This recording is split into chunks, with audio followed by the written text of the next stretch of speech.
장례는 조용히 치러졌습니다. 박선영 여사가 세상을 떠난 건 10월의 첫째 주 목요일이었어요. 향년 66세, 싸이는 간암이었습니다. 진단을 받고도 6달을 더 살았죠. 그런데 그 6달 동안 그녀가 무엇을 했는지 가족 중 아무도 알지 못했습니다. 장례를 치르는 내내 도연은 울지 않았습니다. 수아는 반대였어요. 조문객들이 올 때마다, 영정 앞에 설 때마다 눈물이 멈추지 않았죠. 오빠가 이상했습니다. 표정이 없었어요. 슬프지 않은 것도 아닌데 무너지지도 않는 얼굴이었습니다. 수아는 그게 오히려 더 무서웠어요. 박선영 여사의 두 자녀, 장남 도연과 딸 수아가 나란히 앉아 있었습니다. 서울 서초구의 한 법률사무소. 창밖으로 늦가을 빗소리가 들립니다. 최상민 변호사가 유언장 봉투를 열며 안경을 고쳤습니다. 장남 김도연 씨, 차녀 김수아 씨, 고인이신 박선영 여사의 유언장을 낭독하겠습니다. 도연이 팔짱을 끼고 창밖을 봤습니다. 수아는 두 손을 무릎 위에 가지런히 모았어요. 유산 전부는 장남 김도연에게 승계합니다. 그게 다예요? 아닙니다. 조건이 있습니다. 변호사가 안경 너머로 두 사람을 천천히 바라봤어요. 다녀동생 김수아가 서재의 진실을 찾아낸 이후에 그때였습니다. 거실에 정적이 흘렀어요. 빗소리만 남았죠. 두 사람 모두 말이 없었습니다. 서재, 진실이요? 변호사님, 어머니가 말씀하신 서재가 어딥니까? 고인의 자택 2층 서재입니다.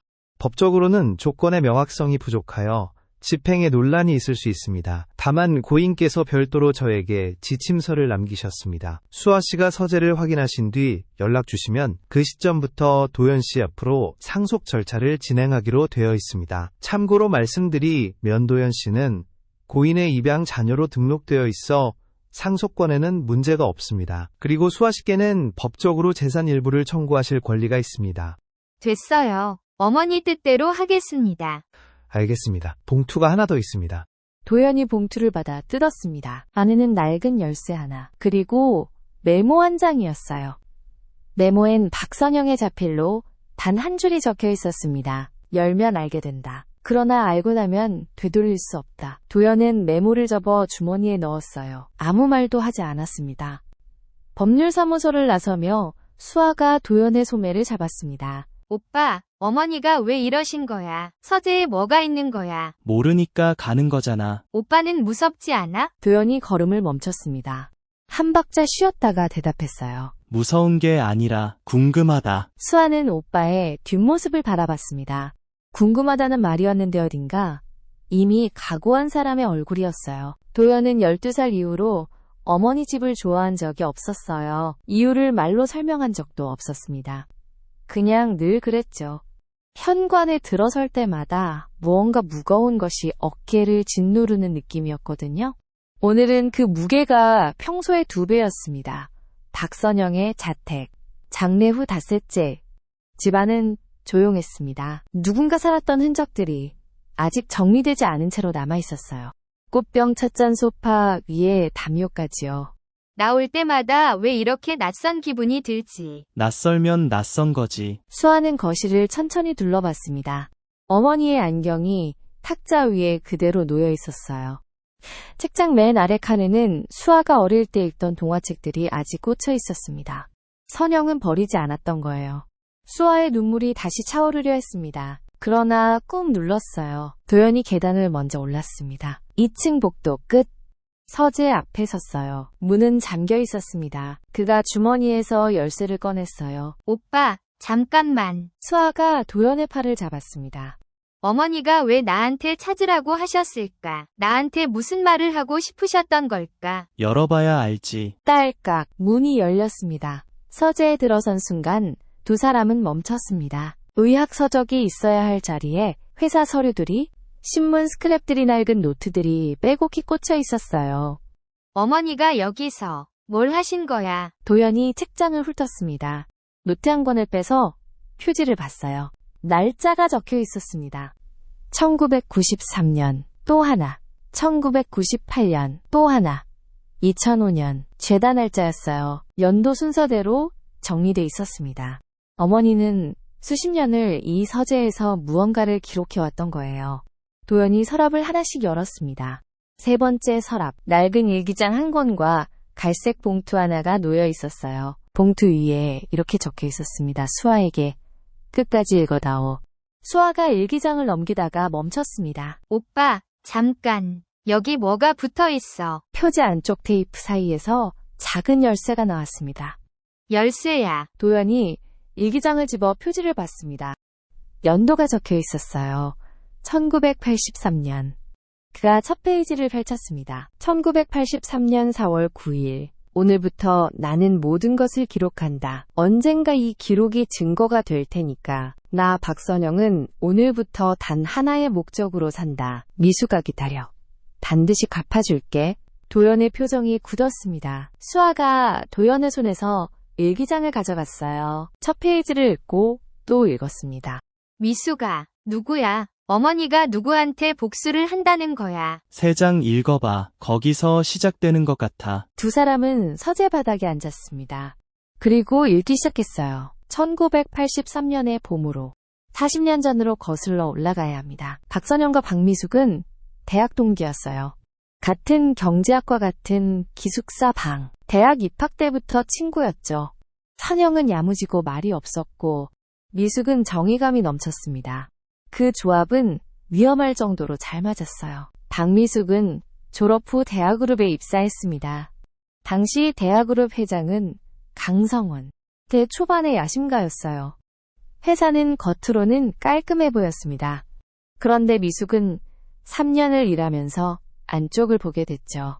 납품 단가 조작, 페이퍼 컴퍼니를 통한 자금 횡령, 하청업체 기술 탈취. 미숙은 서류를 모았습니다. 조용히 꼼꼼하게. 과거 1983년 봄 서울 어느 작은 카페. 박미숙이 박선영의 맞은편에 앉아 서류 봉투를 내밀었습니다. 이거 봐. 내가 2년 동안 모은 거야. 미숙아, 이게 다 뭐야? 강성원이 한 짓들. 이거면 고발할 수 있어. 확실해. 선영이 서류를 훑었습니다. 눈빛이 점점 굳어졌어요. 이거 위험해. 상대가 누군지 알잖아. 알아. 그래서 더 해야 해. 내가 다닌 회사잖아. 내가 본 걸 그냥 덮으면 나도 공범이야. 선영이 서류를 다시 내려다봤습니다. 납품 단가 조작 금액만 수억 원에 달했어요. 미숙이 증거를 가지고 있다는 게 믿기지 않았습니다. 이거 너가 복사본 만들어놨어? 당연하지. 여러 곳에 나눠놨어. 걱정 마. 미숙아, 신중하게 생각해. 강성원 뒤에는 법조계 사람들이 줄줄이 연결돼 있어. 그 사람들 움직이면. 선영아, 나 이미 결심했어. 이건 내가 해야 하는 일이야. 미숙은 결국 고발을 강행했습니다. 그런데 결과는 예상과 달랐어요. 이틀 뒤 출처 모를 남자들이 미숙의 집을 찾아왔습니다. 사흘 뒤 미숙은 오히려 기밀 유출 혐의로 역고소당했어요. 일주일 뒤 전세보증금 800만 원이 통째로 가압류됐습니다. 증거 서류는 사라졌어요. 집이 털렸거든요. 재판은 처음부터 끝까지 일방적이었습니다. 박미숙은 모든 것을 잃었어요. 직장도 전세금도 명예도요. 소송 비용만 200만 원이 넘었고 친정 부모에게까지 손을 벌려야 했습니다.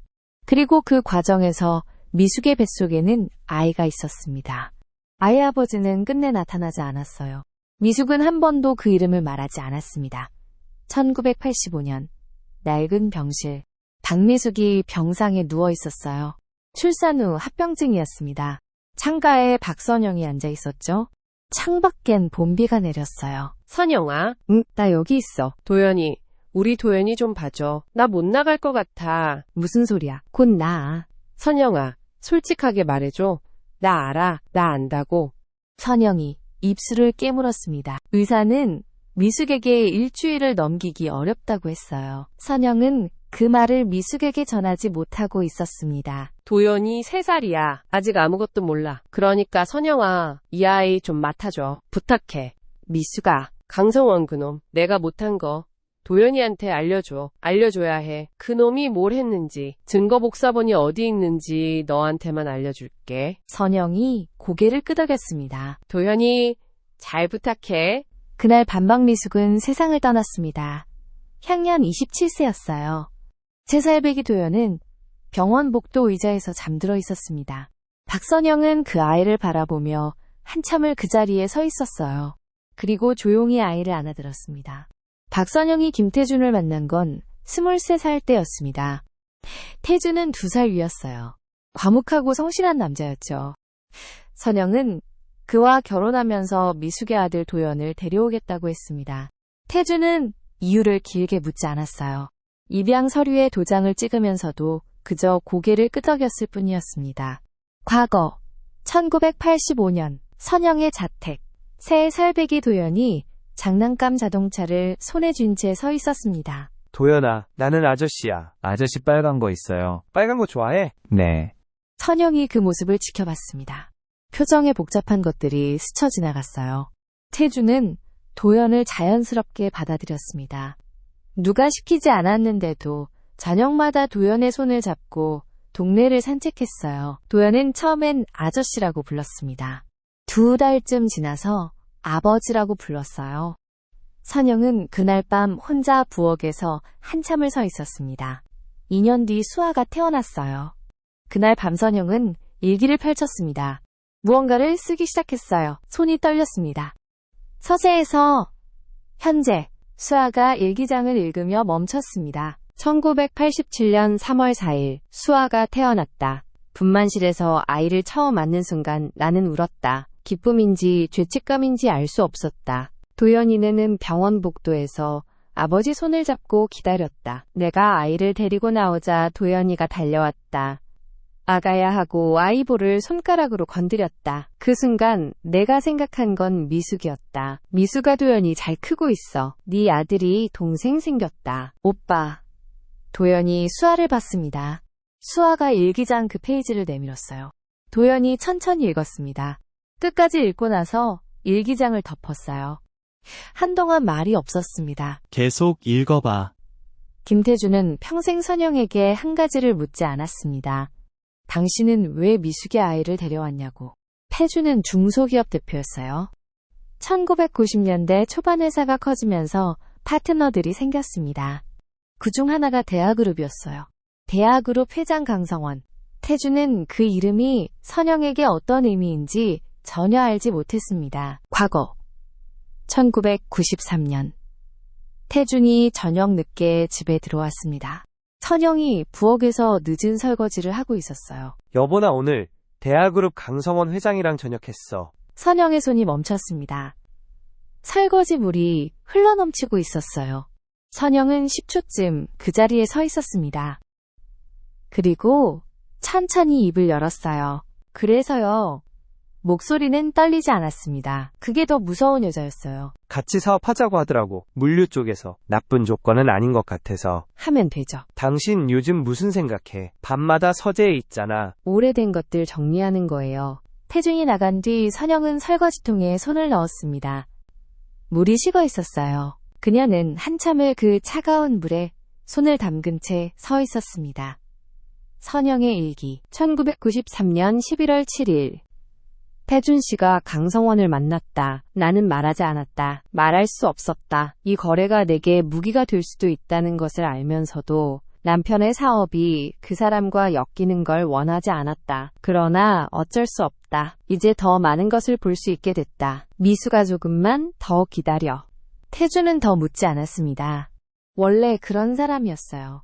선영이 말하지 않으면 말할 때까지 기다렸죠. 그러나 선영은 끝내 말하지 않았습니다. 태준이 먼저 세상을 떠났거든요. 2013년 태준이 57세의 나이로 심근경색으로 쓰러졌습니다. 병원 응급실에서 선영이 태준의 손을 잡았어요. 그날 밤 도연과 수아가 병원으로 달려왔습니다. 네 사람이 마지막으로 함께 있었어요. 그러나 태준의 손이 점점 차가워지면서 선영이 먼저 방에서 나왔습니다. 그녀는 복도 벤치에 혼자 앉아 있었어요. 울지 않았습니다. 그냥 창밖을 봤어요. 도연은 그 모습을 기억했습니다. 어머니가 왜 울지 않는지 이해하지 못했어요. 그때는 선영아, 당신이 뭐라든 나는 당신 편이야. 선영의 일기. 태준 씨, 나는 당신에게 말하지 못한 것이 있었습니다. 당신이 거래한 강성원은 미숙이를 죽인 사람이에요. 말 못해서 미안합니다. 당신은 아무 죄가 없습니다. 수아가 일기를 덮었습니다. 눈물이 흘렀어요. 아버지는 끝까지 몰랐던 거야. 응, 어머니 혼자 이 모든 걸 다 알면서. 응. 도연의 대답은 짧았습니다. 그러나 그 짧음 안에 많은 것이 들어있었어요. 현재, 서재, 도연이 일기장을 읽고 있었습니다. 수아는 갈색 봉투에서 파일들을 꺼내 바닥에 펼쳐놓고 있었어요. 오빠, 여기 파일이 엄청 많아. 문서들이야. 회사 이름이. 대아그룹이야. 도연이 고개를 들었습니다. 대아그룹. 납품계약서, 회계자료, 수기로 적힌 노트도 있어. 오빠, 이거 다 뭐야? 도연이 파일을 집어 훑었습니다. 손이 멈췄어요. 이거 다 증거야. 오래된 것도 있고 최근 것도 있어. 수아가 신문 스크랩을 꺼냈습니다. 1983년 4월 신문, 작은 사회면 기사 하나에 어머니 자필 동그라미가 쳐져 있었어요. 대아그룹 전 직원, 기밀 유출 혐의 기소. 피고인 박미숙, 25세. 오빠, 박미숙이 누구야? 도연이 굳었습니다. 오빠? 수아야, 계속 꺼내봐. 봉투 안에서 마지막으로 나온 건 사진 한 장이었습니다. 젊은 두 여자가 나란히 찍은 사진이었어요. 한 명은 선영이었습니다. 다른 한 명은 낯선 여자였죠. 그 여자는 아기를 품에 안고 있었어요. 사진 뒷면에 선영의 글씨가 있었습니다. 1985년 3월, 미숙이와 도연이. 미숙이가 마지막으로 도연이를 아는 날. 수아가 사진을 들고 도연을 봤습니다. 오빠, 저 아기가 누구야? 도연이 사진을 빼앗아 가져갔습니다. 오래 바라봤어요. 그리고 사진을 뒤집어 수아에게 내밀었습니다. 도현이. 두 사람 사이에 침묵이 흘렀습니다. 수아가 오빠의 얼굴과 사진 속 아기를 번갈아 봤어요. 오빠, 이 사람이 오빠 친어머니야? 도연이 대답하지 않았습니다. 사진을 내려놓고 일기장의 1985년 페이지를 폈어요. 1985년 3월 17일, 도연이를 데려왔다. 작고 말이 없는 아이였다. 병원 복도에서 잠들어 있던 모습이 눈에 밟힌다. 이 아이에게 뭐라고 해야 할까? 언젠가 진실을 말해야 할까? 아니면 평생 모르게 해야 할까? 나는 아직 모르겠다. 지금은 그냥 이 아이를 잘 키우는 것부터 시작하겠다. 오빠, 어머니가 처음부터 알고 계셨던 거야. 오빠 친어머니가 박미숙이라는 것도. 그래서 나를 데려온 거야. 그럼 어머니가 오빠를 데려온 게. 처음엔 계획이 있었겠지. 일기 더 읽어봐. 선영의 일기는 꼼꼼했습니다. 날짜별로 정리된 40년의 기록이었어요. 도현과 수아는 밤새 그것을 읽었습니다. 밤 11시, 서재, 두 사람이 바닥에 앉아 일기장을 읽고 있었어요. 수아의 눈이 빨개져 있었습니다. 도현은 무표정이었어요. 오빠, 여기 봐. 어머니가 아버지 회사를 통해 강성원 자료를 모으셨어. 아버지 거래처라서 정보가 흘러들어온 거잖아. 아버지는 몰랐던 거야? 일기 어디에도 아버지한테 말했다는 내용이 없어. 수아가 일기를 덮고 도현을 바라봤습니다. 오빠, 그럼 어머니가 오빠를 처음에 데려온 게 복수 때문이었던 거야? 수아야, 여기 봐봐. 도현이 일기 한 페이지를 수아에게 내밀었습니다. 수아가 읽었어요. 1985년 4월 2일. 도연이가 오늘 처음으로 나를 어머니라고 불렀다. 나는 그 말에 대답하지 못했다. 이 아이한테 어머니라는 말을 들을 자격이 내게 있는지 모르겠다. 처음에 나는 이 아이가 필요했다. 솔직하게 말하면이 아이가 언젠가 강성원에게 닿을 수 있는 사람이 되어주길 바랐다. 그런데 오늘 그 한마디를 듣고 나니 나는 모르겠다. 수아가 페이지를 넘겼습니다. 1985년 5월 19일, 도현이가 열이 났다. 밤새 옆에 앉아 있었다. 새벽 3시에 열이 내렸다. 나는 그때서야 내가 얼마나 무서웠는지 알았다. 이 아이가 아픈 것이 이렇게 무서운 것이라면 나는 이미 이 아이 어머니가 된 것 같다. 계획은 계획이고 이건 이거다. 어머니가 처음엔 계획으로 시작하셨는데 그 다음엔 진짜가 된 거지. 두 사람은 새벽 1시까지 일기를 읽었습니다. 선영이 도연의 초등학교 입학식에서 혼자 울었다는 것도, 수아가 중학교 때 왕따를 당했을 때 담임선생님에게 찾아가 항의했다는 것도, 그리고 2015년 선영이 처음으로 강성원의 현재 비리를 포착한 날도 2015년 8월 30일 드디어 찾았다. 강성원은 여전히 같은 방식으로 하고 있다. 하청업체 단가 조작. 30년이 지났는데도 수법이 똑같다. 이번엔 증거가 사라지지 않도록 해야 한다. 공증을 받아야 한다. 미수가 이제 진짜 시작이야. 어머니가 2015년부터 증거를 다시 모으신 거야. 아버지 돌아가시고 나서. 아버지가 살아 계셨으면 말렸을 테니까. 서재 한편 책장 뒤에 금고가 있었습니다. 도연이 책장을 밀었습니다. 금고가 드러났어요. 수아가 찾은 열쇠를 꽂아 돌렸습니다. 딸깍. 금고 문이 열렸어요. 안에는 서류 봉투 2개와 USB 드라이브 2개가 들어있었습니다. 봉투 하나엔 강성원이라고 적혀 있었어요. 다른 하나엔 도연에게 라고 적혀 있었습니다. 수아가 강성원 봉투를 열었습니다. 서류들이 쏟아졌어요. 도연이 하나씩 훑었습니다. 이거 공증이 된 자료야. 공증이요? 40년 전 자료인데 원본 확인 절차까지 다 밝혀 있어. 날짜가 2021년이야. 3년 전이잖아. 암 진단받기 1년 전에 이미 준비하신 거야? 수아가 USB를 노트북에 꽂았습니다. 폴더 2개가 떴어요. 수아의 손이 멈췄습니다. 오빠, 여기 박미숙이라고 적혀 있어. 도연이 마우스를 잡았습니다. 잠깐 멈췄어요. 그리고 클릭했습니다. 파일 목록이 펼쳐졌습니다. 1980년대 대하그룹 내부 회계 서류 스캔본, 납품업체들의 증언 녹취록, 강성원이 박미숙을 역고소하기 위해 증거를 조작했다는 정황이 담긴 문서들, 그리고 두 번째 폴더엔 2015년 이후 새로 수집된 자료들이 있었습니다. 같은 방식의 비리가 지금도 계속되고 있다는 증거들이었어요. 선영은 40년 동안 이것들을 모았습니다. 혼자서요. 어머니가 이걸 다 모으셨어. 혼자서. 아버지가 강성원이랑 거래처였잖아. 그 경로로 흘러든 정보도 있어. 아버지는 진짜 몰랐겠네. 자기 거래처를 아내가 이렇게. 모르는 게 맞아. 알면 말렸을 테니까. 파일 목록 맨 마지막에 메모 파일 하나가 있었습니다. 이정화에게 라고 이름이 붙어 있었어요. 이정화? 오빠, 이 사람 알아? 모르는 사람이야. 열어봐. 수아가 클릭했습니다. 짧은 메모가 떴어요. 이정화 씨. 당신이 이 파일을 보게 된다면 내 자식들이 당신을 찾아갔다는 뜻입니다. 부탁드립니다. 제 자식들을 도와주세요. 당신만이 현재를 증언할 수 있는 사람입니다. 박선영 드림. 이정화가 누구야? 어머니가 이 사람한테 도움을 부탁하신 거야? USB 안에 연락처 있나 봐. 수아가 파일을 더 뒤졌습니다. 연락처 파일이 있었어요. 이름, 전화번호, 그리고 한 줄의 메모. 대하그룹 내부 관리직. 2019년부터 내부 비리 자료 수집 협조. 신뢰할 수 있는 사람. 두 사람은 서로를 봤습니다. 어머니는 혼자가 아니었어요. 적어도 마지막 몇 년은요. 도연에게 봉투를 뜯었습니다. 편지 한 장이었어요. 수아가 다가오려 하자 도연이 손으로 막았습니다. 내가 먼저 볼게. 수아가 물러섰습니다. 도연이 혼자 편지를 읽었어요. 서너 줄쯤 읽었을 때 그의 턱이 굳었습니다.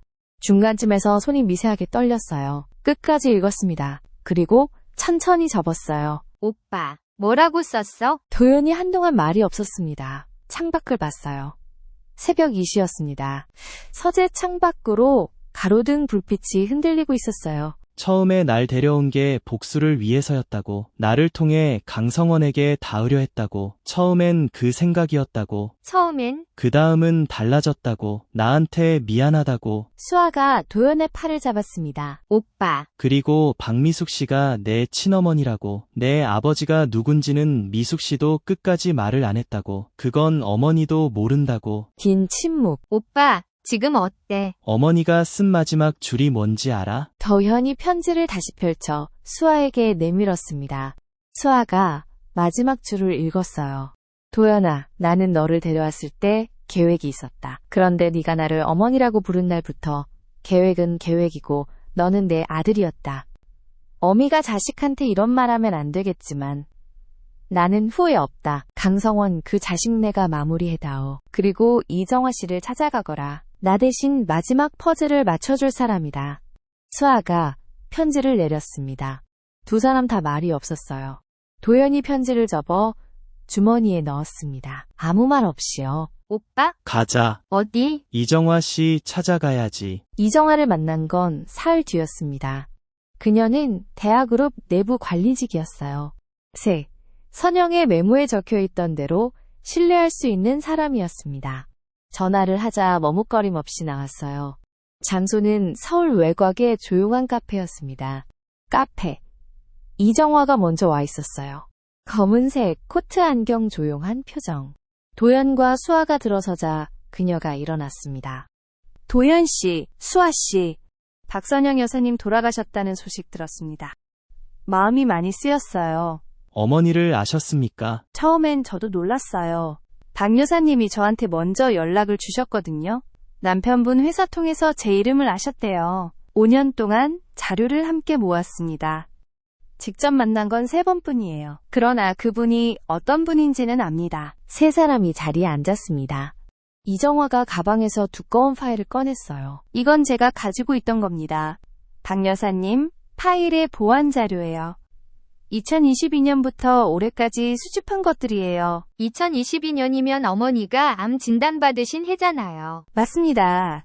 그해 가을에 박 여사님께 연락이 왔어요. 자신이 오래 못 살 것 같다고. 그러니 자식들이 찾아오면 이 파일을 꼭 전해달라고 하셨습니다. 도연이 파일을 받아 훑었습니다. 대학그룹의 최근 비리 자료들이었어요. 강성원이 명예회장으로 물러난 뒤에도 실질적으로 경영에 관여하며 같은 수법을 이어오고 있다는 내용이었습니다. 피해 하청업체만 17곳이었어요. 이걸로 현재 혐의 적용이 가능합니까? 가능합니다. 저는 내부인이니까요. 증인으로 설 수 있어요.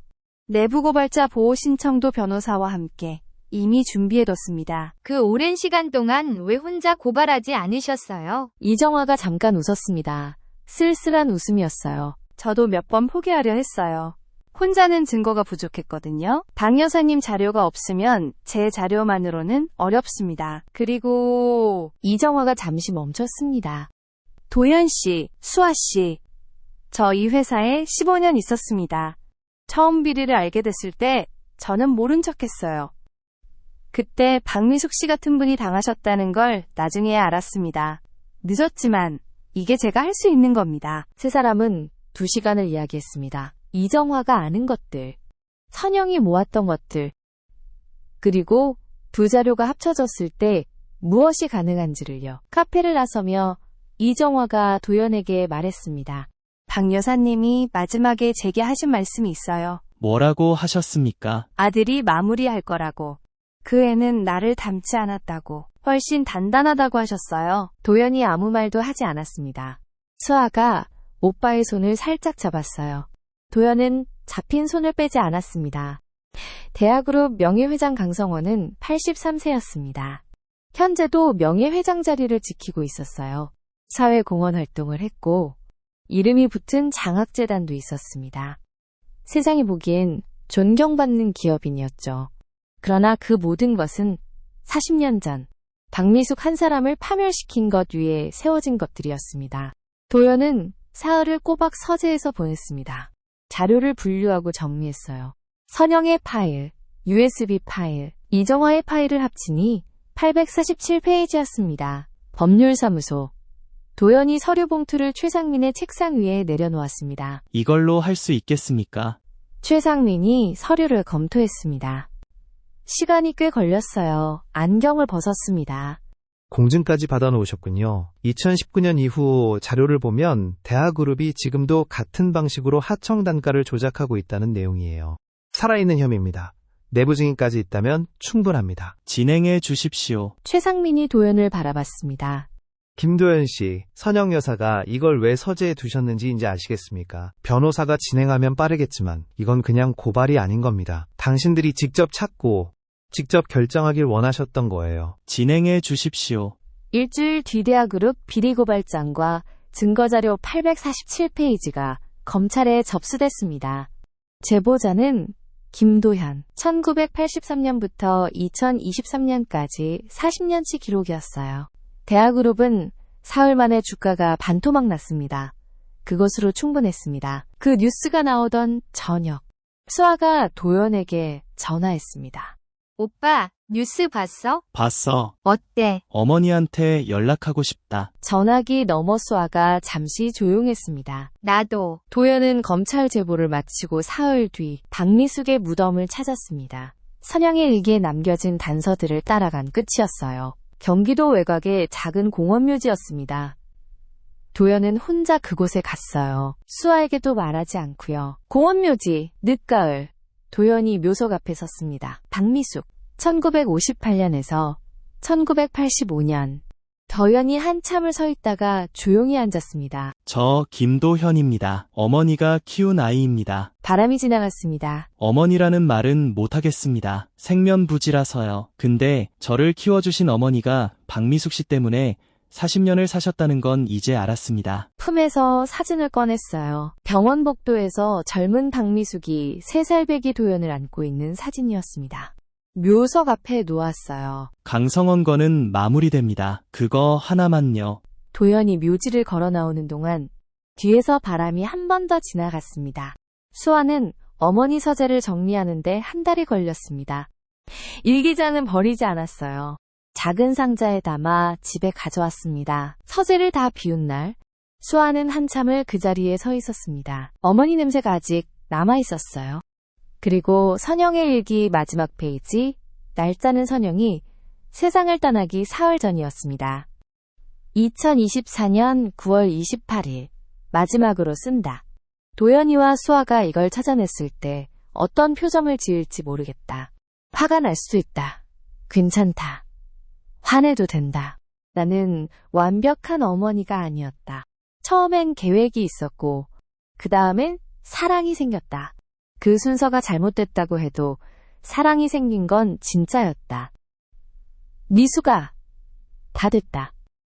이제 편히 있어라. 도연이와 수아가 남은 건 알아서 할 거야. 걔들이 남매가 아니어도 괜찮다. 내가 묶어줬으니까. 한 달 뒤, 도연과 수아는 오랜만에 함께 밥을 먹었습니다. 어머니 집 근처 작은 식당이었어요. 특별한 이유는 없었습니다. 그냥 밥이 먹고 싶었던 거예요. 식당, 도연이 먼저 앉아 있었습니다.